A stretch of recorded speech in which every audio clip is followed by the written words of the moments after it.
తెలంగాణ రాష్ట్రం రావాలని 3 తరాలు ఉద్యమాలు చేశాయి. మొట్టమొదటి ఉద్యమం తెలంగాణ సాయుధ రైతాంగ పోరాటం. రెండవ ఉద్యమం 1969 మా ఉద్యోగాలు మాకు కావాలనేటువంటి రాజకీయపరమైనటువంటి పోరాటం. మలిదశ ఉద్యమంలో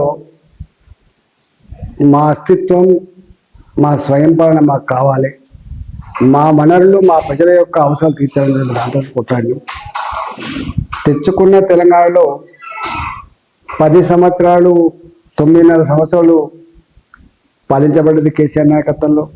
ఇవాళ 15 నెలలు గడిచిపోయింది. ఆశించిన ఫలితాలు అందలేదన్నటువంటి భావన బలంగా కనపడతాం. తెలంగాణ వనరులు ఇక్కడే ఖర్చు పెట్టే అవకాశం వచ్చినా, తెలంగాణ నీళ్ళ మీద పట్టు వచ్చినప్పటికి కూడా ఒక ప్రజాస్వామికమైనటువంటి రాష్ట్రాన్ని ఎస్టాబ్లిష్ చేయడంలో, సామాజిక సమతుల్యతని ఈ ప్రాంత ప్రజానికానికి అందించడంలో సంపూర్ణంగా విఫలమైంది.